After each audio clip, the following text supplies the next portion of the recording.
그래서 바다에 있는 바다에 굉장히 다양한 생물들이 살고 있는데 그 중에 커다란 생물들, 물고기, 특히 물고기가 해당되죠. 물고기나 뭐 바닷가에 있는 조개 뭐 그런 것들이 해당되는데 그런 것들은 우리가 이용을 합니다. 이용을 한다는 얘기는 우리가 먹는 데는 얘기죠. 식생활로 이용을 하고 있어 우리는 이것을 수산생물이라고 얘기를 합니다. 지금 뭐 인간들만 먹는 게 아니라 많은 동물들도 먹고 있고 그런데 이러한 식품들을 수산식품들을 지금 우리만 즐기는 것이 아니라 실제로 우리의 선조들인 선사시대 인류도 이런 그 해산물을 이용했습니다. 소위 말하는 원시인들 이분들은 옛날에 동굴에서 살면서 수렵이나 채취로 그러니까 나무에서 과일을 따먹거나 그런 것으로 이제 주로 또 아니면 사냥을 해서 육식동물을 잡거나 해서 식량을 얻었는데 실제로 그런 초목이나 나무로부터 열매에서 얻을 수 있는 그 식량은 계절적으로 제한이 되어 있죠. 그렇기 때문에 우리는 원시인들은 보조 식량을 찾을 필요가 있었습니다. 그래서 원시인들이 바닷가에 살 때 바다에 나가 보니까 엄청나게 많은 조개가 항상 묻혀 있더라.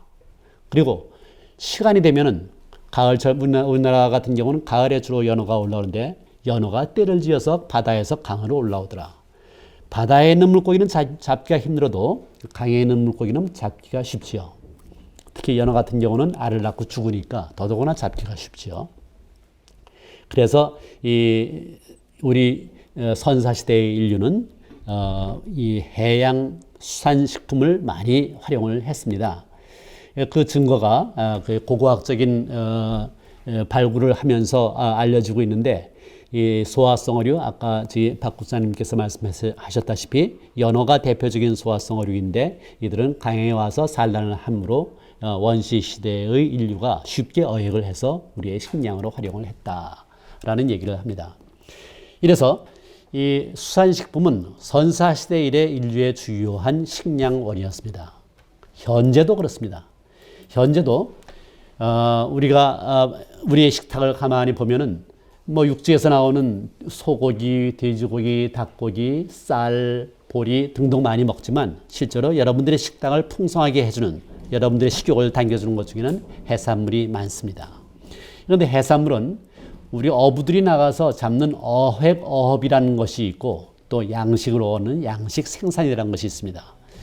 과거에는 한 50년 전까지만 해도 양식 생산은 전체의 어부들이 잡는 양의 10%보다 안 됐어요. 그런데 이 바다에서 나오는 우리가 생산할 수 있는 물고기의 양의 수가 점점 줄어들면서 인간이 양식을 신경을 쓰게 됐습니다. 그래서 지난 40년 전부터는 어획어업으로부터의 생산은 거의 증가가 없었는데 양식 생산은 굉장히 빠른 속도로 증가하고 있습니다.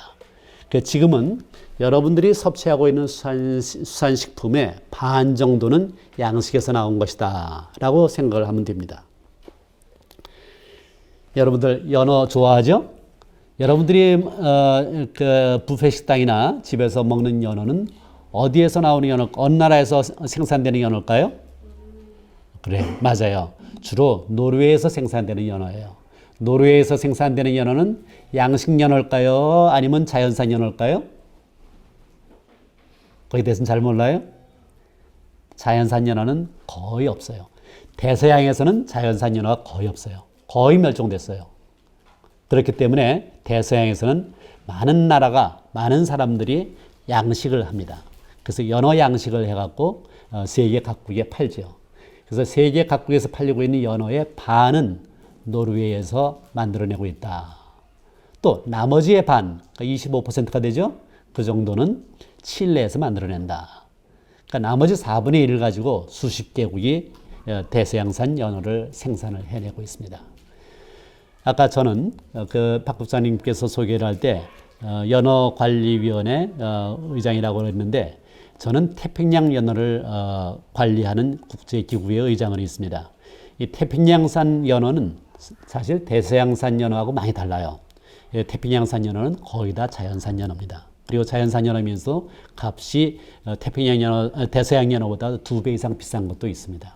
맛도 다양하고 그런데 우리나라에 들어오는 연어, 그러니까 우리나라의 양양에서 방류하는 연어는 그 연어 중에 조금 맛이 없고 값이 싼 연어입니다. 하지만 이 미국이나 캐나다에서는 뭐 왕연어라든지 은연어라든지 그런 고급 연어를 많이 키우고 있죠.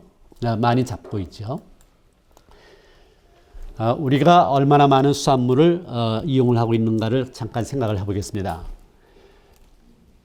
이 표를 보면은 수산물 1인당 사람이 50년 전까지만 해도 1년에 10kg 정도를 먹었습니다. 그런데 지금은 20kg 이상 먹고 있습니다. 1년에. 그리고 이러한 추세는 점점 증가하고 있어요. 근데 여러분, 우리가 이건 지구 인류 평균이고 한국 사람은 어느 정도 수산물을 먹느냐? 우리 세계 인구의 평균이 약 1년에 20kg를 먹는다면 한국 사람들은 얼마나 먹을까요? 더 많이 먹을 것 같은데 보통 60kg 정도 먹는다 그래요. 그러니까 한 지구 평균 인구의 평균보다 3배 이상 먹습니다. 그러면서 이제 그러니까 굉장히 그 수산물 소비가 많은 국가 중에 하나죠. 근데 지구 평균적으로 봤을 때 1인당 20kg을 수산물로 먹는데 우리가 사람들이 많이 먹는다고 하는 그 소나 닭, 돼지는 합쳐서 40kg뿐이 안 돼요. 그러니까 그것의 반 정도는 해산물이다. 그러니까 실제로 굉장히 많은 수산물을 우리 인류가 먹고 있다. 자, 해양에 대한 얘기가 서론이 조금 길었습니다. 지금 오늘 여러분들과 제가 하고 싶은 얘기는 해양에 관한 일반적인 얘기를 이제 다뤘고 이제부터는 지금 해양에서 무슨 일이 벌어지고 있는가 그런 얘기입니다. 특히 기후가 바뀌면서 어떠한 현상이 나타나고 있는가. 여러분들 기후가 바뀌면서 해마다 여름에 더위를 많이 느끼죠.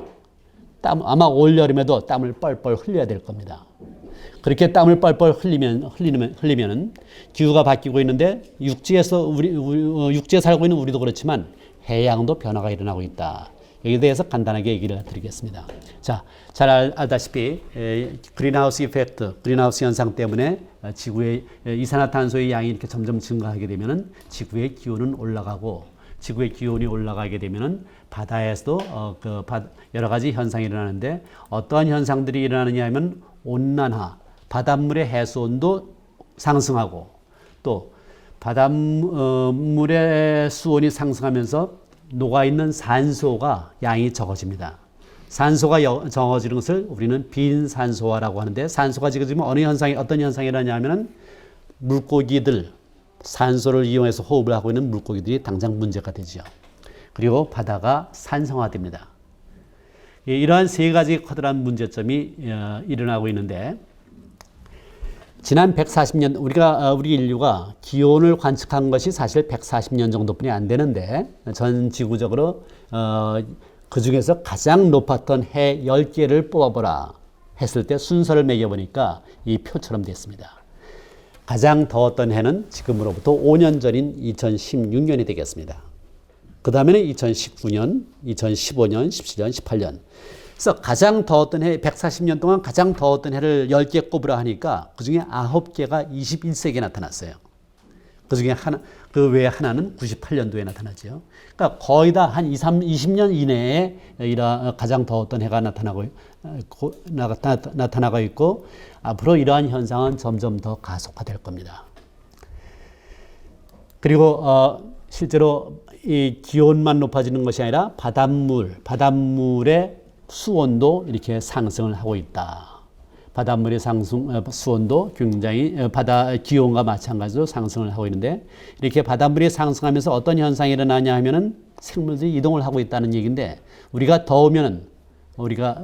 굉장히 더우면 해수욕장으로 많이 가죠. 그래서 해운대 해수욕장을 찍어보니까 여름에 이렇게 많은 사람들이 이 서울이나 충청도 쪽에서 내려와서 시원한 여름을 보내고 있는 것입니다. 바다 물고기도 마찬가지예요. 점점 더 바다 수온이 높아진다 하면은 더 시원한 곳으로 가겠죠. 여러분들이 물고기라고 생각하세요? 여러분들이 물고기라고 생각했을 때 내가 살고 있는 이 바다가 더 뜨거워지고 있는데 어디로 가겠습니까? 어디로 이동할까요? 더 북쪽으로 갈까요? 남쪽으로 갈까요? 더 시원한 곳으로 가려면 물고기가 어디로 움직여야 되나요? 손으로만 삐쩍삐쩍하는데 북반구에서는 북쪽, 남반구에서는 남쪽으로 가야죠. 극지방으로 가면 갈수록 수온이 차지니까. 아니면은 이 표층에 살고 있는 위층에 살고 있던 상층에 살고 있던 물고기들은 깊은 곳으로 들어가면 찬수온을 만날 수 있겠죠. 그래서 물고기들은 더 깊이 서식지를 옮기거나 아니면 극지방으로 서식지를 옮긴다. 이렇게 되면 앞으로는 어떻게 돼요? 열대 해역은 점점 물고기 양이 줄어들게 되겠죠. 그런 현상들이 나타나요. 그리고 온도가 기온이 높아지면서